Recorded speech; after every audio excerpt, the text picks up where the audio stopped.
All right, I guess you guys can all hear me, huh? Ted,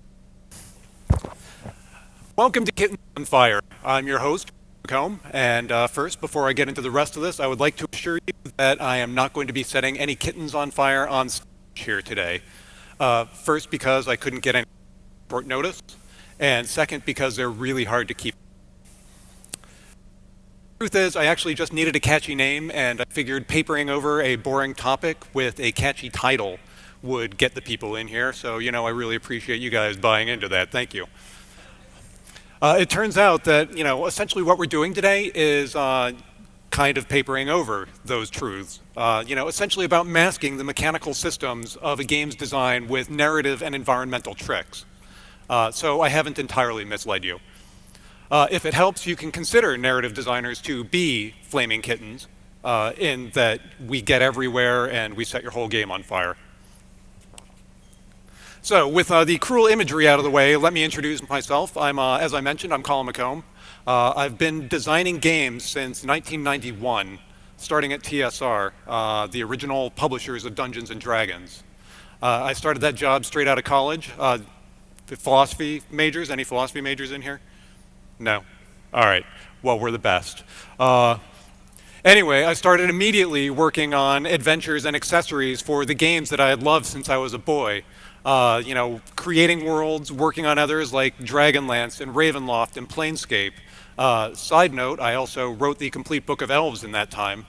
And I never imagined that the much maligned Bladesinger from the complete Book of Elves would have the kind of staying power it does. My 22-year-old adolescent power fantasy has somehow made it to the 5th edition of the game, and I made a video apologizing for it, and what's up with that? So, anyway, I mentioned Planescape. That took me to California, where I worked on Interplay's new role-playing division, Black Isle Studios. I did some work on Fallout 2, and a whole lot more on Planescape Torment. Thank you. And then I went and I worked in the corporate world for a while, which sucked. I taught some game design, and then worked on some more tabletop, and then I started my own company focusing on mobile development, although that would change later, which I will talk about. And I also started working with a company called In Exile on titles like Wasteland 2. I was the creative lead for Torment, Tides of Numenera, and now I worked on Wasteland 3 and did some work with Larian on a super NDA project that I can't talk about yet. So I mentioned before that I'd started my own company, along with my brilliant wife, a company called 3 Pound Games, after the sudden closure of that corporate gig I mentioned before. As happened with Telltale and Capcom Vancouver, we were suddenly shut out of the company with no warning at all. And ironically, I was in California that day, pitching a game studio to the owner of the company. And I hadn't heard what was going on. I got out and my wife called and said, "Hey, we don't have jobs." So that was fun. We decided it was time to take control of our own destinies. And that was about 10.5 years ago. So we take on corporate clients, we work on VR now, and we've been pretty happy about it. As I said, we've been working on VR development, and we've just submitted a prototype of our latest to Oculus. So that means if I get to it, I will probably be talking about storytelling in VR today as well. So basically, I've been doing this whole narrative and writing design thing for a while, is what I'm saying, but I'm also exploring entirely new territory for implementation. So it's possible that this is the talk that will expose me as the complete fraud that deep down I know I am. Welcome. So if you want to bail out now, I promised I won't hold it against you. But seriously, for every example I include in this talk, for every piece of advice, I've managed to think of 5 different exceptions to the rule at least. So don't take anything I say here as absolute truth. This is not handed down from heaven. These are rather guidelines for your games, rather than proclamations from Moses, stone tablets, all of that. It's mainly a talk about general principles with some examples of concrete applications. Okay, a couple other notes. I apologize in advance. I'm naturally a fast talker, so I'll try to slow it down a lot. I keep promising I'll do better, but it never happens. So I apologize. We will have a question and answer session at the end of this talk. So if you have related questions, I would be happy to talk about them then. If you have unrelated questions, you can find me around here. I'll be here. All right, let's do this.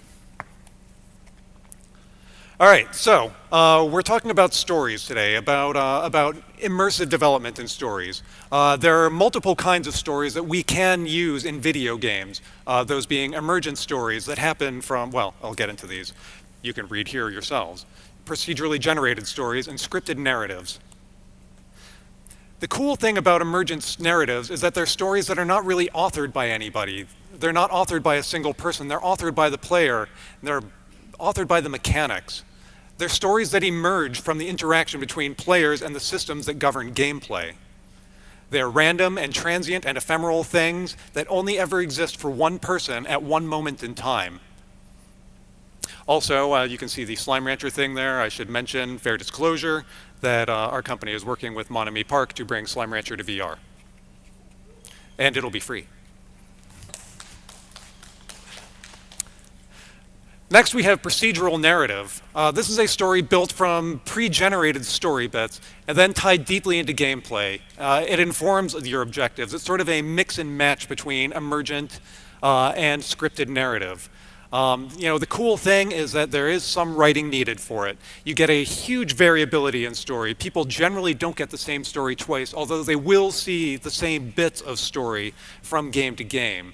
It ties deeply into the gameplay, like with Heat Signature. I don't know if any of you guys have played that, but it's fantastic. But the problem is that it's not something that really has an emotional connection for the player. You have to make up your own emotions for it. You have to make up your own story arc. It's not beat, beat, beat. It's just whatever happens, happens. And it can really make not a lot of sense sometimes. Now we get into the bit where we are going to be talking about immersive storytelling. This is with the scripted narrative. The awesome part is that you've got great stories that come out of this. I mentioned Planescape Torment. I'm very proud of that one. You also get games like Baldur's Gate or Divinity Original Sin 2 or the general shooters. You get a thematically consistent narrative, and that is really important for immersive storytelling. It's richer and it's deeper and it's more gripping. It's the kind of thing that allows you to experience it. But the problem is that you need a dedicated writer or a team of writers. You get a whole lot more in localization costs. For point of reference, Tides of Numenera, we had over 1.6 million lines of, or 1.6 million words. And when you're paying 50 cents a word for translation costs, that really starts to add up. And also, a lot of players don't care and they'd rather just go shoot things. So there are multiple scripted narrative types, which again, you can read here. And I'm going to just skip past this one quickly. So the great thing about linear stories is that they're the easiest to make from a narrative perspective. The plot can have twists and turns, thrills and chills and surprises, but the player doesn't have a significant effect on the main course of the story. It's movement from one set piece to another, with breaks for the story to be delivered in little chunks after, you've completed your exciting, run over the octopus. You can still have immersive storytelling here, in that you inhabit the role of the character you play. But the story in this case is more about progressing through the action to get to the next delivery of story, or ignoring the story to get to the next piece of action. Either way, however works for you is great. The environmental stories, this stuff just basically, you find yourself doing more exposition and narrative storytelling with the art than any speech ever could. When you play these games, you just look at them and it tells you everything you need to know about what happened there. And then there's branching narratives, which is my wheelhouse. We tend to see these things most frequently in RPGs, but they can make an appearance in other game genres as well. The player's choice makes a difference in how the story plays out. And there's deep reactivity to the player's actions in the world. But this is a talk about storytelling and narrative design in many forms and how we weave our discipline together with others to create a holistic immersive experience. I was originally going to do a really in-depth examination of a whole bunch of different games and how they work, but instead I've decided to go all in on the immersive design. And I'll touch on other titles as examples, But mostly I want to talk about how we can make our narratives better. So we'll be discussing all of these ways to craft a coherent narrative, though probably not in incredible depth because this is a short talk. So let's just remember first, though, that players and their imaginations play a huge, huge important part in the development of the narratives we want to present. And after all, as players in the early 80s, we took the art on the left side there and somehow convinced ourselves that it was equivalent to the art on the right. Yeah, we had a lot of imagination work. So we'll be discussing all of these ways, direct and indirect storytelling, ways to craft a coherent narrative, though, again, probably not incredible depth because this is a short talk. Now, when I say direct, I'm not being rude or deprecating. I had obvious there at first, but that was actually really rude. What I mean is that these are expected examples of communication. It's what people are used to thinking of when they talk about story. So when you have an NPC on screen talking to you, when you have text displayed, when you read a journal, these are all examples of direct storytelling. And we can draw on literally millennia of examples of direct storytelling to improve our craft. From the Epic of Gilgamesh, which is, I think, the oldest known recorded example of this, to a trashy grocery store romance novel. The world is full of potential inspirations for our craft. And of course, some of these inspirations are better crafted than others, but you can also use the crappy ones as examples of what not to do. And they're valuable in that regard, too, because they can point you away from making the mistakes. The most important thing you can do with your narrative is to be consistent. Your characters should inhabit the same world as your journals, your signs, your newspapers, and your narrators. Whenever you use words in your game, make sure they're reasonably connected to one another. Most importantly, they need to be connected with the story you want to tell. You can tell a noir detective story, or a happy animal story, or a postmodern story, but whichever one you choose, you want to make sure you have a consistent mood and feel. You don't want a wisecracking cowboy showing up in your far future science fiction epic. Oh. So you pick a voice, you pick a tone, you pick a mood, you pick a theme. You define your story around these things. And then, no matter what, you stick with it. If you get that voice wrong, it's jarring and it's stupid and it's something that people will remember every time they think of your game. You guys saw X-Men, right? Yeah. What happens to a toad in a storm? Same thing that happens to everything else. The rest of that movie was awesome, but this is the one that really sticks with me because it was like, what the are you talking about? It was just so goddamn stupid. Once you hit a false note like this, your players will trust you less. They'll be on the lookout for more mistakes. Now, granted, there can be a whole lot of words in your game, like in Torment. So it's up to you to make sure those words are well used and in the service of your overall narrative. But we have other ways to tell stories that don't require us to put down words, that don't require us to be so direct. These include, but are not limited to, art, level layout and sound, also mechanics. We can use systems to help with emergent storytelling, and if the systems are well designed and coherent, even accidental mechanical breakdowns can enhance and improve the pre-planned narrative that we're creating. Sometimes the environments, levels, and or places you find yourself in do more exposition than the narrative storytelling than any speech ever could. One look at these places tells you everything you need to know about what happened here. The most obvious method of indirect storytelling is, of course, art. I don't know if you have the saying in Sweden, a picture is worth 1,000 words, but it is super, super true. Art brings our words and our ideas to life, and it can convey more than we ever can with just mere words. And a prime example of this is in Anne Orlando in Dark Souls. The ruined castles, the slow trudge of your foes, the overwhelming sense of decay, pervading a world in which all the fires are dying out. All of this is due to careful design and deployment of art.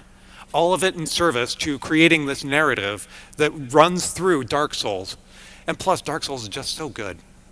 So good. But this doesn't just extend to the textures and the environments or the characters or the modeling. It's also about the character design. Take a look at these guys. Take a look at their faces. Take a look at their gear. Take a look at everything about them. It's all carefully designed to tell a story that fits into the world that these characters inhabit. If you're a narrative designer, you're the one creating these characters, and you're telling your artists and that whole team what it is that you want from these people. You know, you're working with them to hone in on what works and what doesn't for the world that you're creating.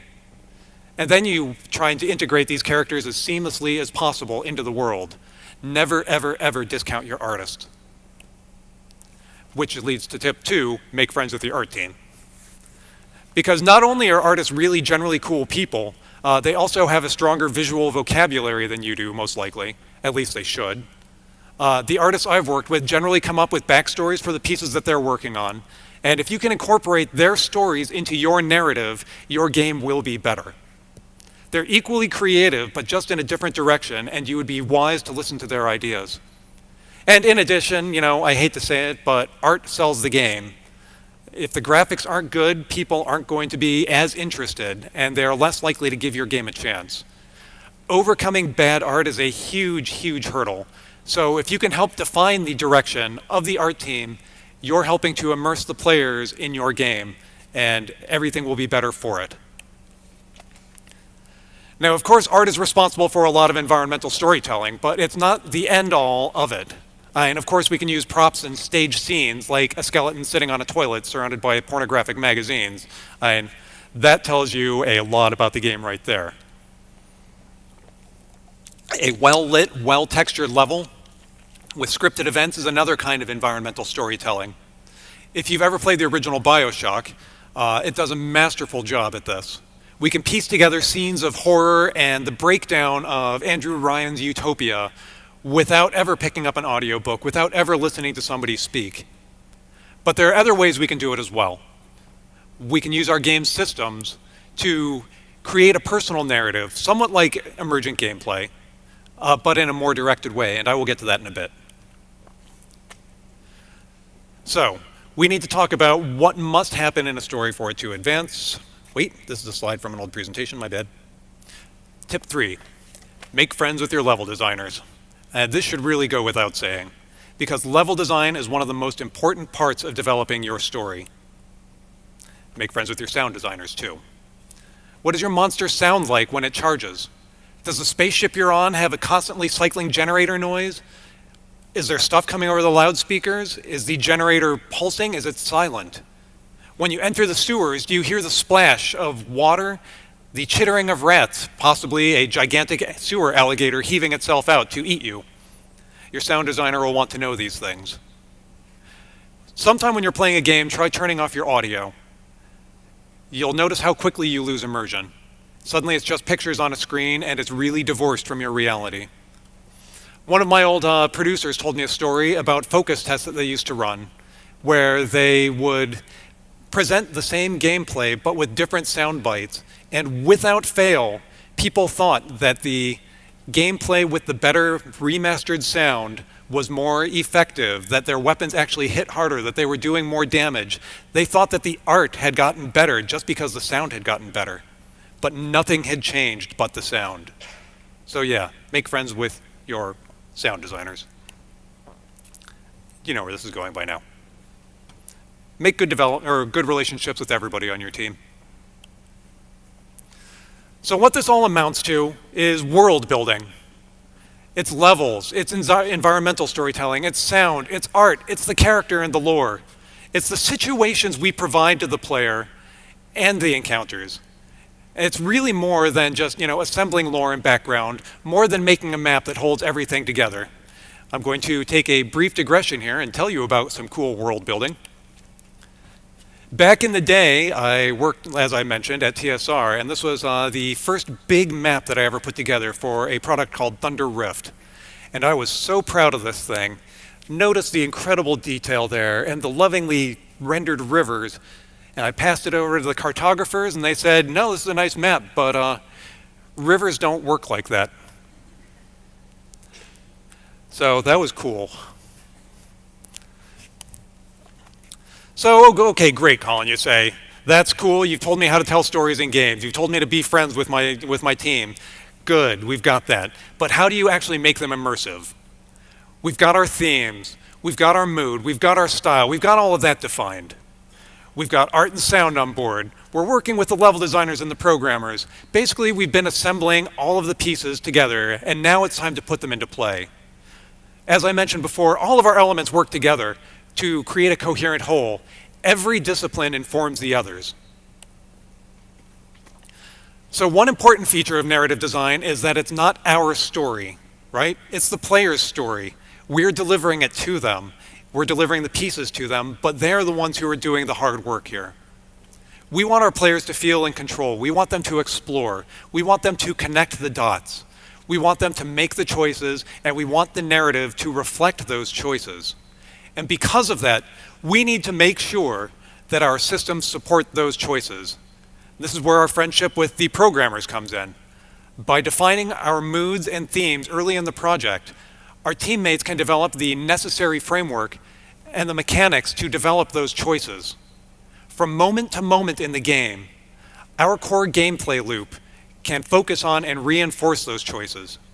And this is where I bring up that old favorite Ludonarrative Dissonance, which is when your gameplay doesn't match what's going on the screen.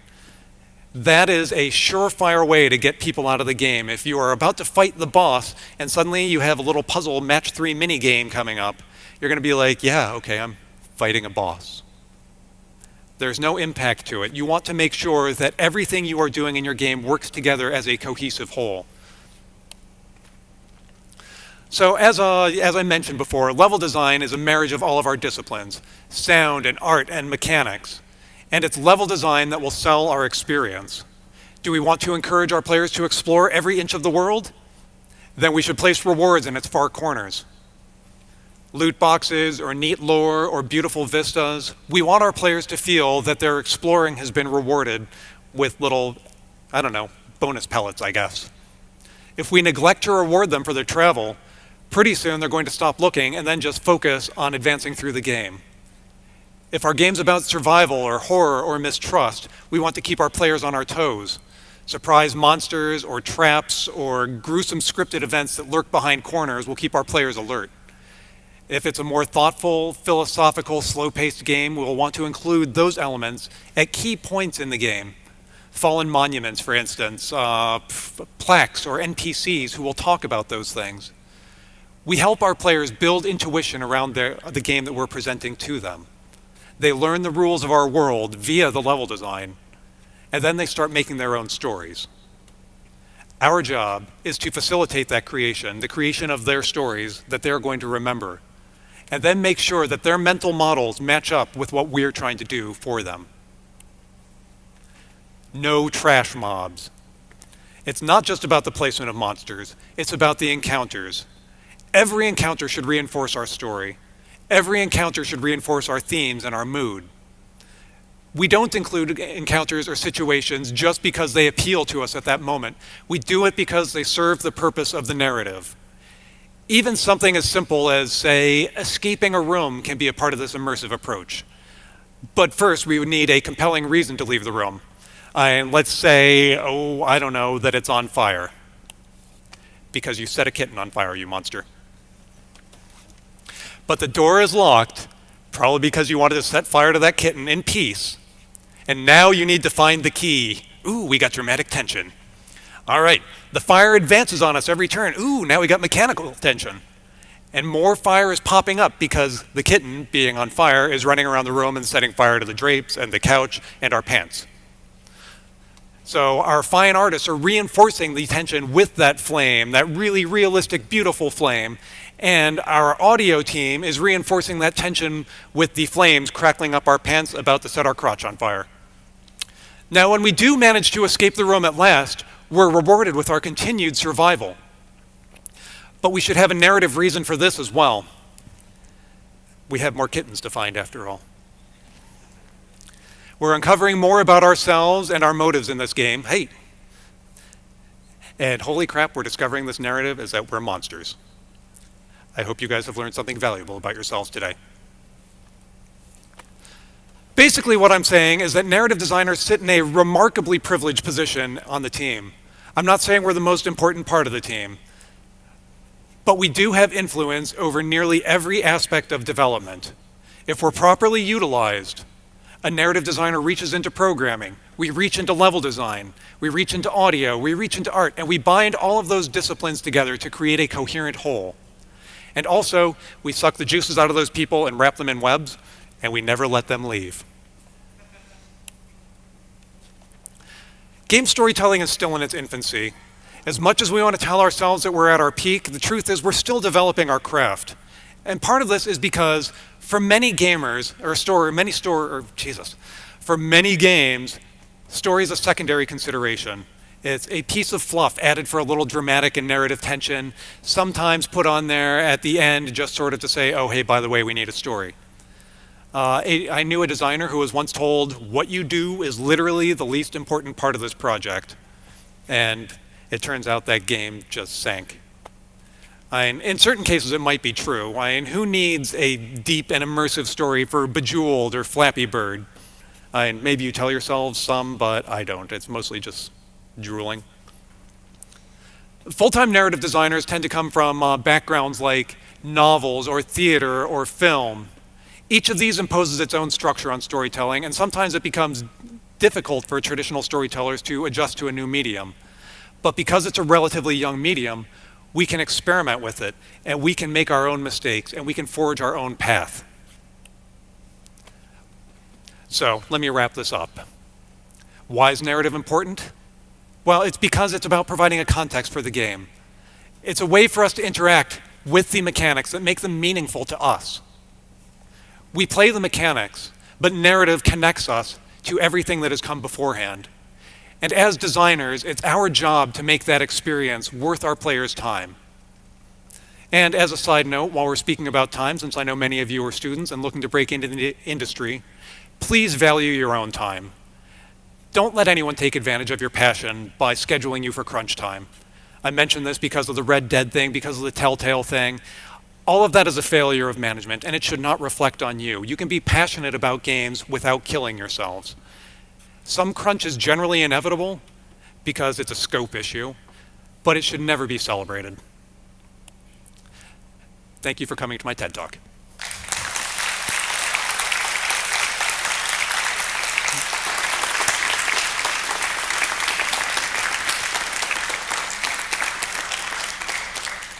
All right, you guys got questions? I've got answers, maybe. Do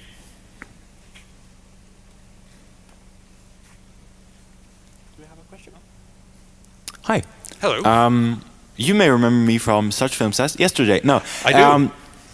What would you say is the biggest obstacle you've faced in relation to management as a narrative designer? Like, do they put hurdles in your way when you have a great idea, or yeah, and it's not generally. I'm sorry. Did you have further on there? No, go for it. Okay, good. It's not generally because they're malign, although some of them are.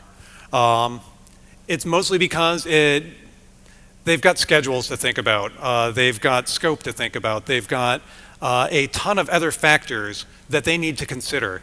And your great idea might be adding hundreds of hours of work to somebody else's schedule, or it might just not be feasible, or it might be too late in the project.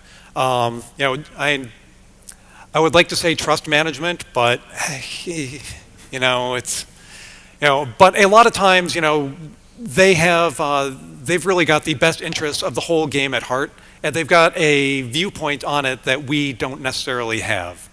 At the same time, it can be really, really frustrating to have a great idea that you think ties together the whole narrative, and they're like, I'm not going to do it. Go back to your computer. So, yeah, that's been a hurdle. Right, thank you.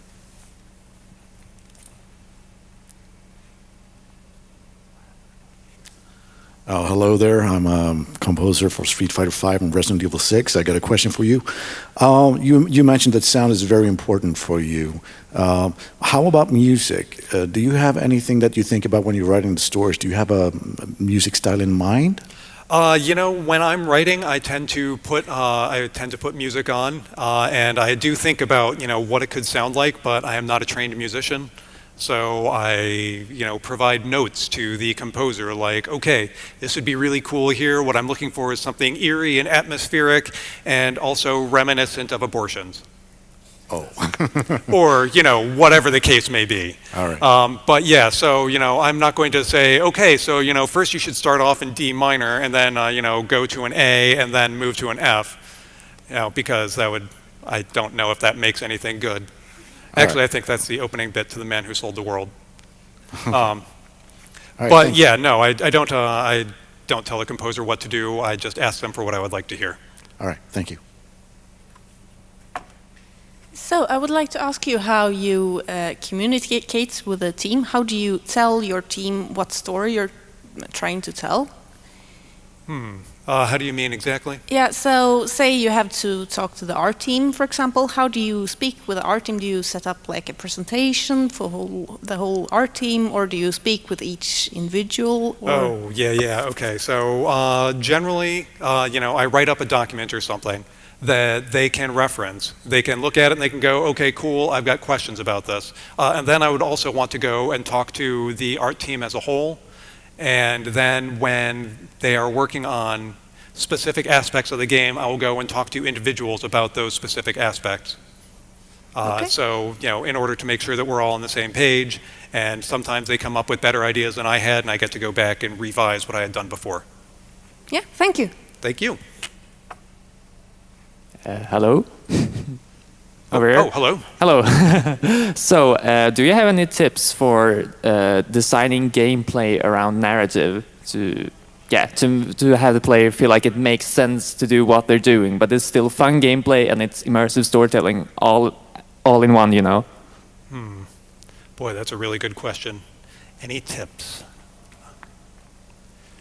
You know, I'm not generally a systems designer these days, but it's, you know, like, if we take Tides of Numenera, for example, we had an effort system in that, where you would spend points from a pool in order to improve your chances on completing a task.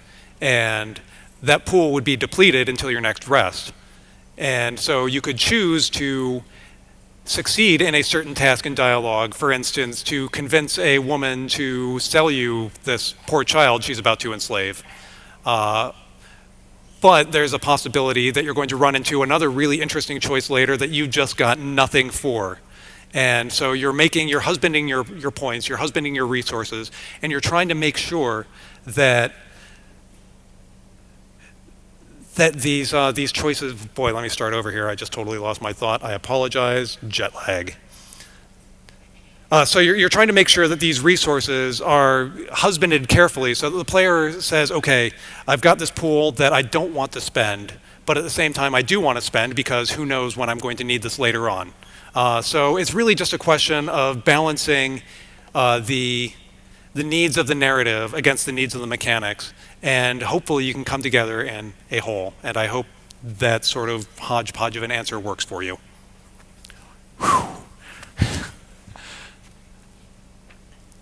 All right, anybody else? Oh, Yeah, cool. hello. I was wondering, what do you say is the best way to work around limitations, whether they be technical or just things that come up where the artist says, no, we can't do that, or something that comes up that your vision is just not possible? How do you move around that? So iteration is key to any game development. You can't be precious about your ideas. What I tend to do then is just find a workaround. I say, okay, cool, I guess I'm not going to have the abortion music, so let's see what we can do about just, you know, straight up cool pregnancies music instead. You know, it's a give and take between all members of the team. As I said before, the narrative designer is not the most important person on the team. Everybody else has their own challenges, and they've got all of their own hurdles and their own deadlines to overcome. And you become a more valuable team member if you're willing to compromise with them. Thank you. Thank you. Oh, we got one right here.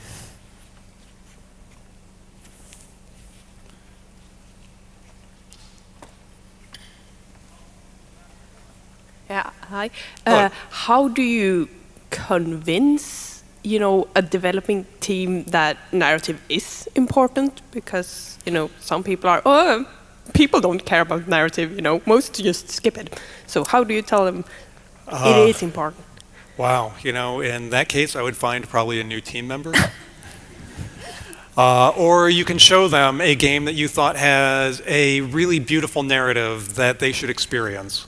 And if they are not convinced that narrative is an important part of the game, then I really don't know what to say. I mean, even in Half-Life 2,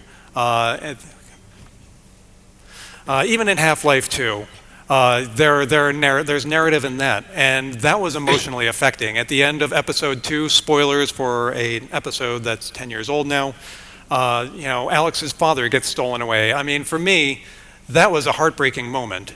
At the end of The Walking Dead season 1, Clem's left alone. I mean, I almost cried. I never cry about fiction. If these things can't convince people that narrative is worthwhile to pursue, then there's no hope for them. And, rest their souls. Thanks.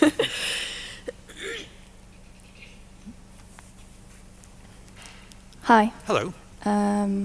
So my question is, how can I make my art more obvious so that it supports the narrative and shows more of it?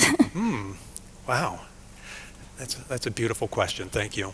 Well, work with a narrative designer. Think about what your art's place in the world is.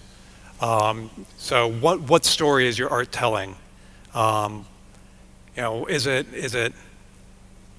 Are you developing a character? Are you developing textures? Are you developing environmental effects? I guess you've got no microphone now. She's coming back for you. I guess characters, maybe. Okay. So as we saw on that character slide, each of those characters has something that anchors them to that world. Maybe they've got a flask on their belt that's full of some sort of magic whale juice, or they've got the mask that allows them to breathe in the radiation-filled sewers of Moscow, or they've got a crowbar. All of these things help inform the world.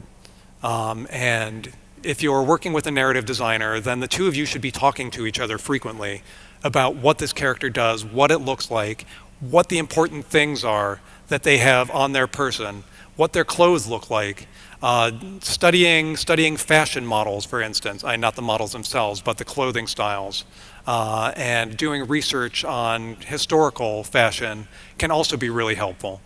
And all of that tells a specific story as well, because all of that is attached to the broader historical context. Does that help? Okay, if it doesn't, we can talk more about it later. Okay. My question is a little bit, you talked about how to be consistent in... I can't do the mic, it's just... Oh, there you are, there. It's Good. really weird. I'm sorry, it's just weird. My question is, you talked about to be... Okay. My question is, you talked about how to be consistent in storytelling, and I'm curious a little bit more, like how you should be consistent, like how you should make sure that your story is consistent, and that the base, I guess, like the baseline of the story also from the beginning makes sense and it doesn't break until the very end of the story. That's a great question that we get to start talking about the technical aspects of narrative design, which is that you are putting together a lore Bible at the start of the game, right? So you're putting together a section with a story, and you can have a broad sort of summary of the story for the other team members to read, so they don't have to get into the nuts and bolts immediately necessarily, because one thing I've found is that artists really hate to read, and I apologize, art team, but you guys know it's true. So you want to have a story that is immediately communicable to the rest of the team, but you've also got a broader, more in-depth story for the writers and whoever wants to look at that. You also set up a style guide, the language that you use and the language that you don't use. Are you going to use contraptions? Are you going to allow swearing in the game, or contractions, not contraptions? So, does everybody talk, do they say, "Oh, prithee, my lord, how farest thou this day?" Or do they talk in modern street slang? You're defining all of these things ahead of time in your story Bible in order to make sure that there is a baseline that everybody knows and they don't deviate from that. Is that helpful? Sure. Cool. We can talk more about that later as well. Find me.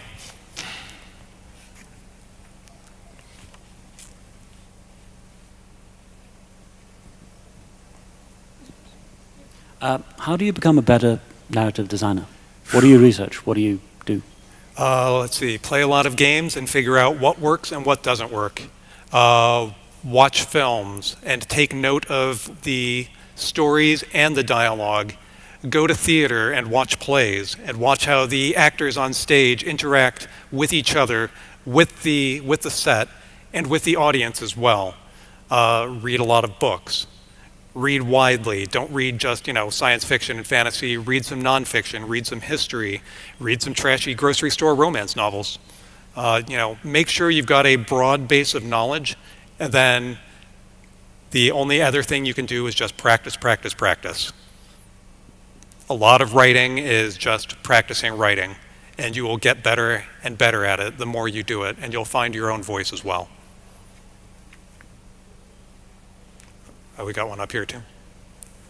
Well, I guess we're back here. Hello again. Hello So again. a follow-up on the question from the artist from before. Mm-hmm. When you provide documentation to help your art team, to give them clues as to how to create their art to fit the narrative, how detailed are you? Do you go to the animators, and what do you focus on? Do you go to an animator and say, I want this character to shift her body weight to the right as often as possible because she has an injury in her left knee? Yes. Or do you just say the first part, or just historically she's had an injury in her left? What do you give them that helps them the most? Is it the story, or is it the actual visuals of it? Both. So you want to focus first on the actual visuals because that's what the art team is looking for. But explaining the reasons why is also important. You can say, okay, yeah, she took an arrow to the knee because she was an adventurer once, just like us. So, she's always going to be on this side.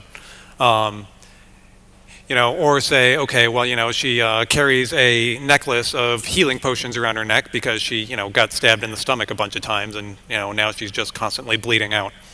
You want to tell your artists as much as possible that's important about the character, as long as it's important.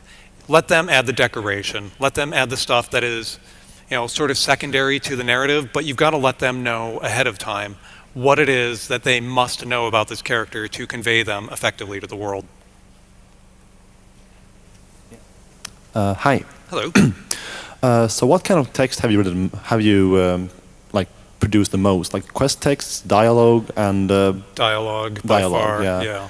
And is there one kind of text that you would say is better to master, like condensed texts or longer novel-like stories, or? Well, okay, so that depends on the game you're creating. Yeah. But generally, reading on screen is not something people want to do a whole lot of. So you want to be able to keep it short and punchy. Yeah. You want people to be feeling like it's a real conversation that they're having. So, practice that if you're going to be writing dialogue. But, in quest text, fitting in a journal, you want to make that fit the voice of the character that you're creating. And if you're doing world lore, then it depends. Is it a old-timey newspaper, or is it a handbill with our heroes' faces plastered up all over town? It's all contextual. Yeah. Thank you. Thank you. We've got two back over on this side.